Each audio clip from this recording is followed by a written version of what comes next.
Bismillahirrahmanirrahim. Kita ngaji surah Al-Isra ayat 71 sampai 75. Bismillahirrahmanirrahim. Yawma nad'u kulla unasim biimamihim. Yawma, suatu hari nanti. Ini yang dimaksud adalah ketika sesudah hari kiamat. Nad'u, kami memanggil, kulla unasin, setiap manusia, biimamihim, dengan imamnya, dengan pemimpinnya. Dalam tafsirnya disebutkan dengan nabinya, bahwa nanti di akhirat orang itu akan dikelompok-kelompokkan, dikumpulkan sesuai dengan nabinya. Kayak orang berangkat haji, kloter ini, kloter ini, kloter ini, nanti dipanggil sesuai dengan pemimpinnya, ketua kloternya. Lah ketua kloter nanti kita di akhirat adalah Nabi Muhammad Sallallahu alaihi wasallam. Yang repot itu kalau Rasulullah nggak mau ngakui. Kita kan ngaku-ngaku nih, kita ngaku-ngaku umatnya Nabi Muhammad. Kita ngaku-ngaku nanti ketua rombongan kita itu Nabi Muhammad. Yang repot, yang bahaya itu nanti begitu di akhirat Rasulullah ngecek, ini bukan mat saya, pinggir. Ini siapa ya? Gak kenal ya, pinggir. Bahaya. Lah terus kalau nggak diakui oleh Rasulullah, lah kita ikut rombongannya siapa?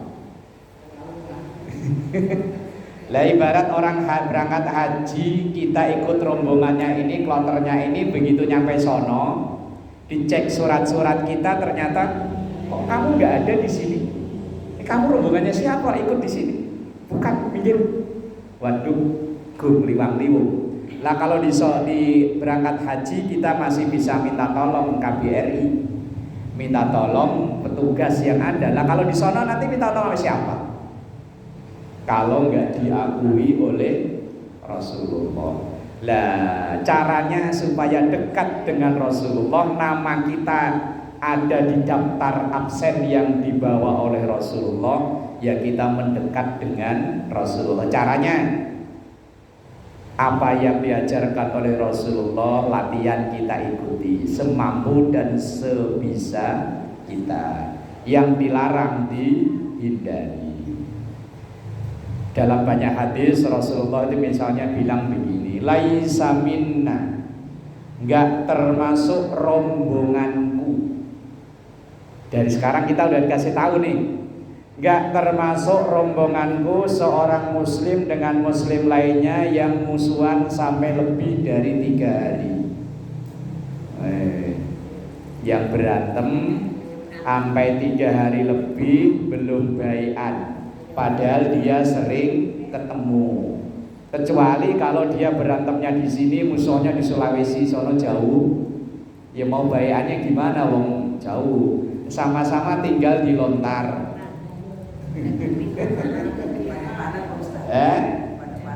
Iya, sama-sama tinggal di Lontar. Gang berapa ini?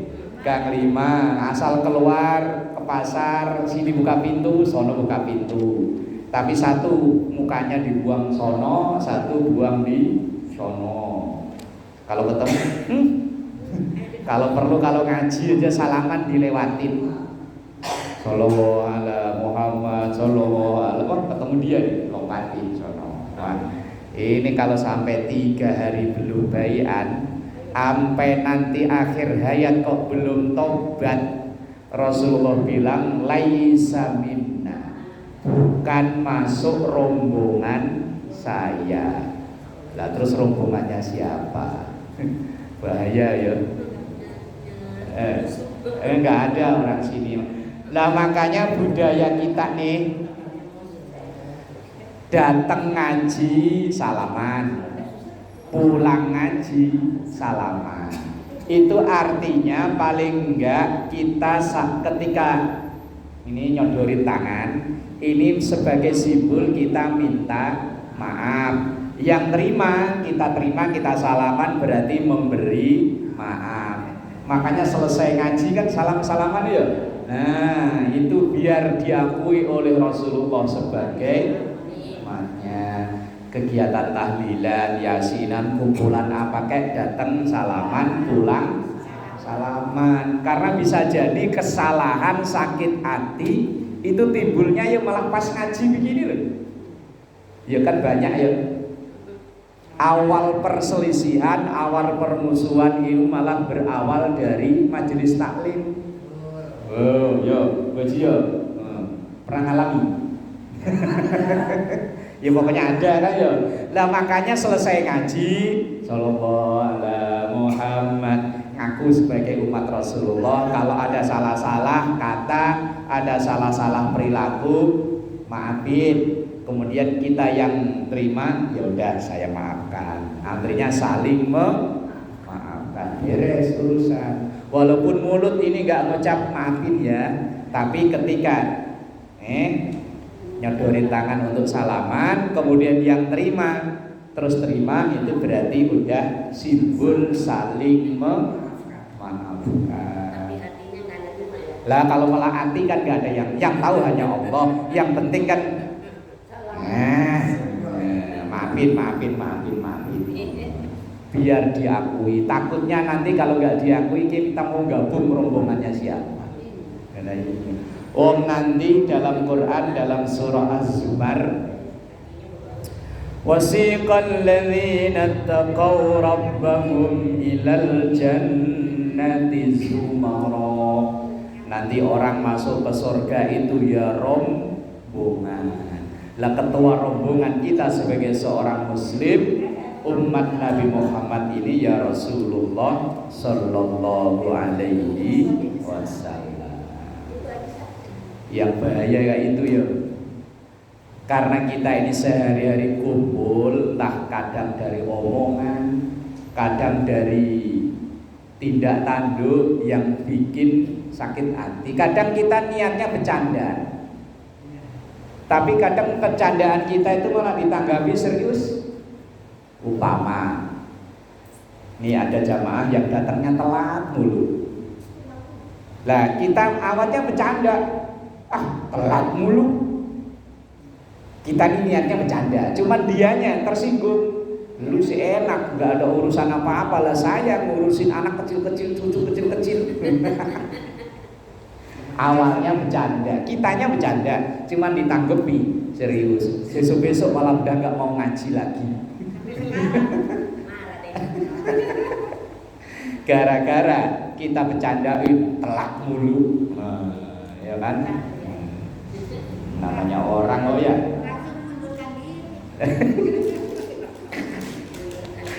Iya, padahal niatnya kita bercanda, niatnya nggak ada niat untuk nyinggung. Ya, makanya ya selesai ngaji salaman, selesai yasinan, selesai kegiatan ibu-ibu PKK atau apa itulah salaman. Selesai senam salaman. Siapa tahu pas senam dirasani ya. Senam gerakannya begitu. Salaman itu artinya simbol budaya saling memaafkan. Itu urusan dia. Yang penting kita udah niat meminta maaf. Masalah dia memaafkan dan tidak itu urusan dia dengan Allah, bukan urusan kita lagi. Selesai urusan kita sudah. Faman utiya kitabahu biyaminih wa ulaika yaqra'una kitabahum wa la yuzlamuna fatila. Faman dan siapapun utiya yang diberikan kitabahu catatan amalnya, biyaminihi dengan tangan kanannya. Orang itu nanti kan terbagi menjadi 3. Kayak di Al-Waqiah itu ada as-sabiqunal awwalun, ini orang yang dijamin masuk surga. Tapi bukan kita ini orang-orang yang awal-awal masuk Islam yang perjuangannya rela disiksa kayak Bilal bin Rabah. Ini bukan kita. Kemudian ada ashabul yamin, ashabul yamin, orang yang terima catatan dengan tangan kanan. Lah moga-moga kita situ. Ada yang ashabus shimal. Sering baca Waqiah ya? Nah, ya kan orang itu kan ada 3. Ada as-sabiqun al-awwalun, itu orang-orang yang pertama-tama masuk Islam, yang taruhannya nyawa. Kalau kita kan taruhannya paling kehujanan, kepanasan, itu tok ya. Itu aja kadang kalau kehujanan gini, gak jadi berangkat. Lah kalau as-sabiqun al-awwalun ini taruhannya nyawa. La ashabul yamin, lah moga-moga ashabul yamin ashabul yamin fi sidrin mamdud wa talqin mamdud dan seterusnya. Ada yang ashabus shimal ashabus shimal fi samumi wa hamim dan seterusnya. Lah ada orang yang faman utiya kitabahu biyamini. Ada orang yang nanti terima catatan amal itu dengan tangan kanan. Kalau di surah Idzas sama'un syaqqat itu ada bunyi ayat fa amma man utiya kitabahu biyamini fa sawfa yuhasabu hisaban yasira wa yanqalibu ila ahlihi masrura. Orang yang terima catatan rapot amalnya dengan tangan kanan, maka dia akan hisabnya gampang banget. Ibarat persidangan mah gak lama, langsung selesai, udah sono surga. Wayang qalibu ila ahlihi masrura, dan dia akan kumpul dengan keluarganya. Keluarganya itu maksudnya teman-temannya sesama penghuni surga, masrura, dengan bahagia. Tapi ada wa amma man utiya kitabahu wara'a dhahri wa sawfa yad'u subura wa yasla sa'ira. Moga-moga kita enggak masuk yang itu, naudzubillah. Lah, orang-orang yang terima catatan amal dengan tangan kanan itu faulaika yaqra'una kitabahum, maka mereka neliti baca-baca catatan amalnya. Ya kalau kayak ibu ngambil rapot itu begitu dikasihin kan ibu buka ya. Oh, pelajaran agama dapat sekian. IPA, bahasa Indonesia, bahasa Inggris dapat sekian. Nah, kita ketika nyatet catatan nerima catatan amal, nanti kita ya faulaika yaqra'una kitabahum, mereka yo baca catatan amalnya. Ngaji hari Rebo, oh bagus. Ngaji hari Kamis ngantuk.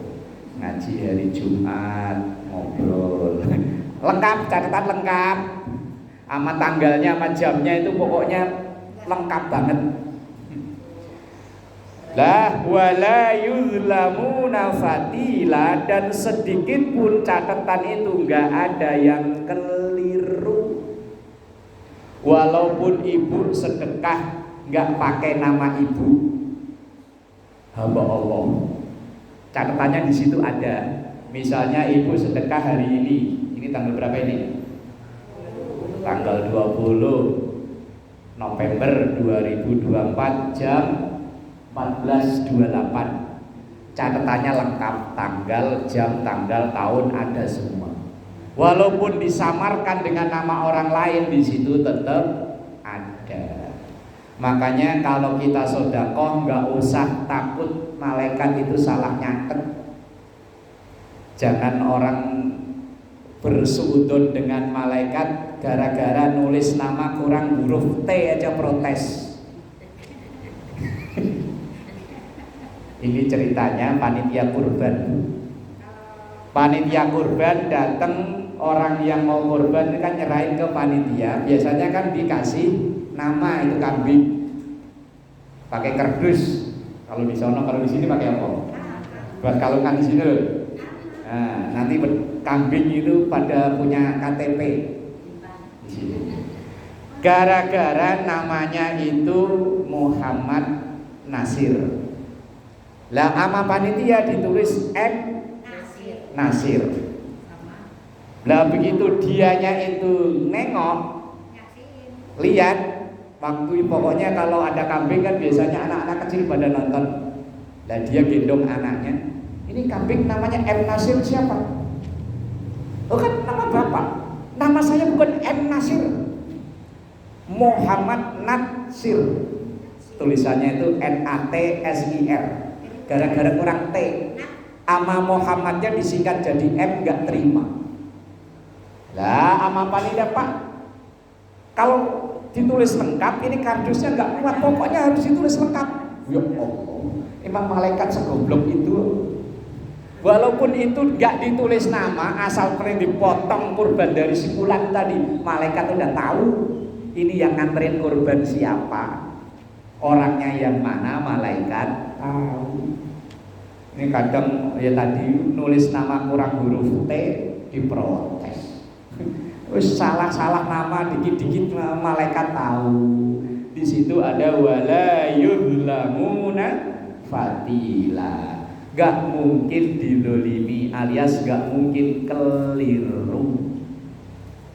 Umpama ibu ziarah ke makam orang tua karena saking rajinnya ziarah sampai lupa kuburannya yang mana ya, ini apa ini, kok nama di itunya udah hilang, dilisan loh. Begitu ibu ke situ lupa kuburan orang tua yang mana ya, dulu perasaan ada pohon gede kok sekarang udah gak ada. Lah kemudian ibu duduk di sini aja dah. Lah kok ternyata keliru, gak masalah. Allah Maha tahu ini yang doa anaknya siapa ditujukan untuk siapa. Malaikat tahu. Wala yudlamuna fatila. Wa man kana fi hadhihi a'ma fa huwa fil akhirati a'ma wa adallu sabila. Waman dan siapapun kana yang ada fi hadhihi dalam urusan ini itu maksudnya nyatetan amal itu. Akma, kok dia buta? Buta itu bukan buta mata, itu bukan. Kalau kata ragunya Roma Irama, yang buta bukan matanya, yang budek bukan telinganya, tetapi yang buta mata hatinya. Di depannya masjid, depannya musola, tapi nggak pernah masuk ke masjid, ke musola. Berarti kan masjidnya nggak kelihatan ya. Masjid di depannya, tapi nggak pernah masuk masjid. Berarti kan masjidnya nggak kelihatan. Berarti kan sama aja buta. Corong speaker suara musola, kodoko mati sholat itu mungkin corongnya pas madep ke kamarnya, tapi nggak pernah datang. Berarti kan nggak kedengeran. Berarti kan yang buta, yang tuli bukan matanya, bukan kupingnya, tapi hatinya.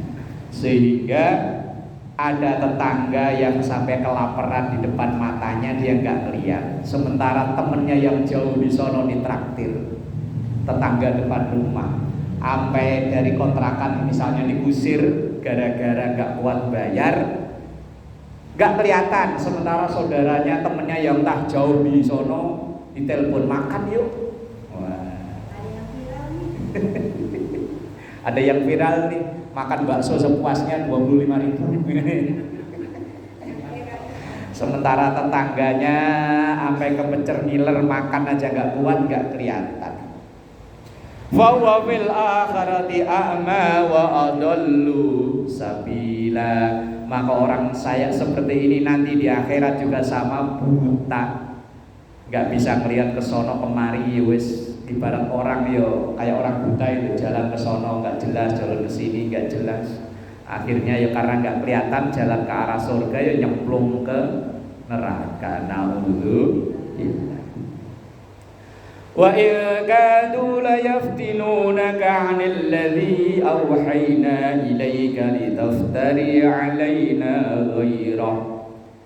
Hampir-hampir saja orang-orang kafir itu memperdaya Rasulullah supaya meninggalkan apa yang diwahyukan kepadanya.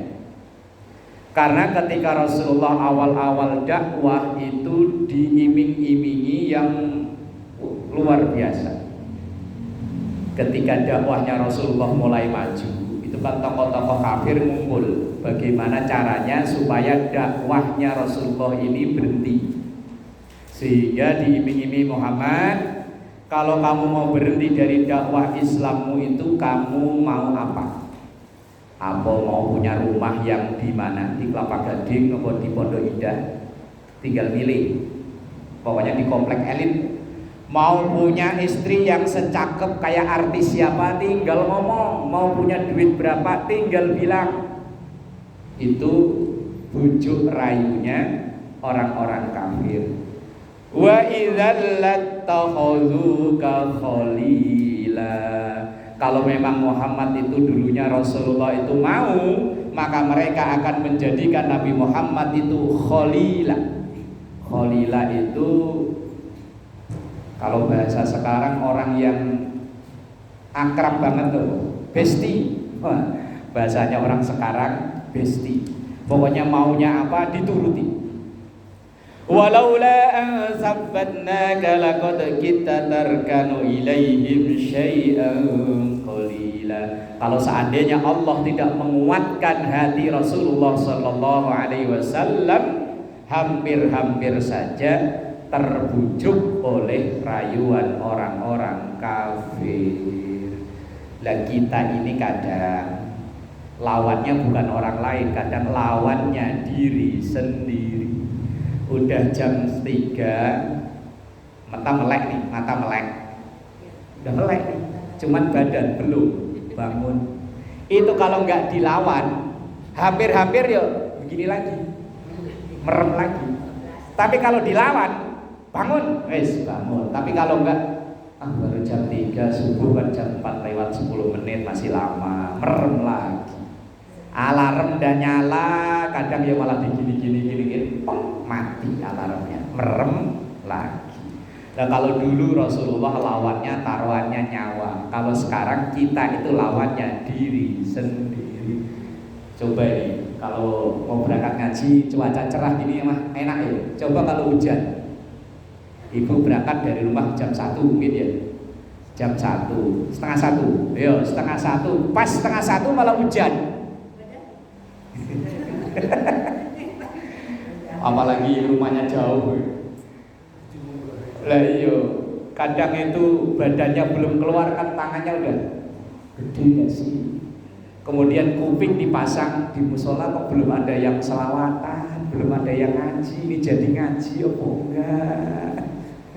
Itu kalau enggak dilawan, langsung payung ditutup, kelekep, masuk lagi, tas ditaruh, tidur.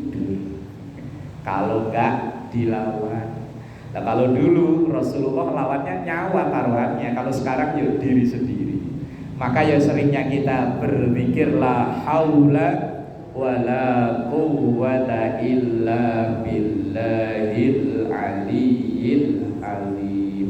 Tidak ada daya dan kekuatan untuk menjalani taat atau menjauhi maksiat kecuali pertolongan Allah. Kita ngaji, sholat malam, tahajud, ini kan kebaikan. Kalau nggak ada pertolongan Allah ya jam 3 ya malah enak-enaknya tidur ya jam-jam segitu ya. Udah jam 3 malah gerimis, hujan lagi. Wah ya Allah, merem itu enak banget. Kalau diurut dari awal ya la haula wala quwwata illa billahil aliyyil alim. Yo cara ilmu nahunya salah, tapi kalau arti sih nggak berubah. Cuman dari ilmu tata bahasa keliru. Ya kalau sengaja ya dosa. Kalau sengaja merubah ya dosa. Nah kalau orang yang nggak tahu, namanya nggak tahu ya ben. Nah kalau dibaca urut itu kan la haula wala quwwata illa billahi bi, itu harfu jarrin kalau ilmu nahwu, itu ilmu tata bahasa. Kalau ada kalimat diawali dengan bi, maka belakangnya harus dibaca kasroh. Billahi, al-ali itu sifat dari billahi, maka harus kalau itu depannya kasroh, belakangnya kasroh lagi. Billahil aliyil azimi. Kalau itu dilihat dari sisi ilmu tata bahasa Arab. Kalau arti berubah enggak? Cuma kalau diajak aja sementara dia udah tahu lah, itu yang berbahaya. Lah kecuali orang yang nggak tahu hanya ikut-ikutan. Lah kalau orang nggak tahu wajibnya nyari tahu. Idzal la'adzaqnaka dhifal hayati wa dhifal mamati thumma la tajidu laka 'alaina nasira. Kok seandainya kok Rasulullah itu dulu tergiur dengan bujuk rayu orang-orang kafir, maka siksanya dunianya 2 kali lipat, akhiratnya juga 2 kali lipat. Pemimpin itu kalau dia melakukan kesalahan, hukumannya 2 kali lipat daripada orang biasa. Tapi kalau dia benar, ya upahnya 2 kali lipat daripada yang orang biasa. Kalau salah, tergiur salah, dosanya 2 kali lipat. Tapi kalau benar, ya pahalanya 2 kali lipat. Kalau dia seorang pemimpin, beda dengan orang biasa kayak kita. Summa la tajidu laka 'alaina nasira. Kemudian kaum Muhammad kalau tergelincir gak ada lagi yang bisa menolong. Lah kita yuk begitu, kalau tergelincir sampai akhir hayat belum tobat, ya udah gak ada yang bisa nolong. Tapi kalau masih di dunia masih ada kesempatan untuk bertaubat, untuk meminta pertolongan Allah, diantaranya dengan kalimat thayyibah zikir itu tadi, la haula wala quwwata illa billahil aliyil alim. Ini kalimat zikir dibaca kalau kadang badan kita ini berat untuk diajak baik. Diajak baik kok berat. Ayo diajak berangkat ngaji berat, diajak silaturahmi ke rumah saudara, ke rumah temen kok berat. Pengennya rebahan aja. Wis la haula wala quwwata illa billahil aliyil azim. Oh nggak tahu kalau aliyus, pokoknya jangan dirubah-rubah lah pokoknya. Iya. Jangan dirubah-rubah. Pokoknya kalau ilmu nahwunya aliyil azim, kalau dia nekat berubah dengan sengaja, wah, resiko tanggung penumpang. Nah ya kan tadi sudah saya jelasin, ilmu nahwunya kan begitu. Kalau ada billahi, ada huruf ba, itu ba namanya harfu jarrin, harfu huruf jar, huruf kasroh. Maka kalau setelah huruf bi, belakangnya harus dibaca kasroh, billahi. Gak boleh dibaca billahu, billahi. Lah seterusnya kalimat itu disesuaikan dengan depannya. Kalau depannya billahi, belakangnya ya bacanya aliyi, belakangnya lagi al-azimi. Lah kalau depannya tadi billahu, ya belakangnya aliyu. Tapi kalau billahu itu jelas-jelas salah. Ya kalau yang dengar jamaahnya sendiri gak apa-apa. Kalau didengar di speaker ini banyak orang kan, itu majelis taklim gurunya siapa sih? Bacanya kok billahil aliyul. Yang salah kan gurunya. Nanti setelah gurunya ketua majelis taklimnya siapa? Terus yang baca siapa itu? Kalau kedengaran di luar. Nah, sementara ini kan kedengaran di luar ini ya. Kalau yang dengerin orang nggak tahu mah nggak tahu, tapi kalau yang tahu sambil lewat naik motor kan, oh pantesan gurunya si itu. Makanya kalau ada yang salah yo dilempengin, dibenerin. Wallahu a'lam. Monggo. Apa namanya? Lagi sholat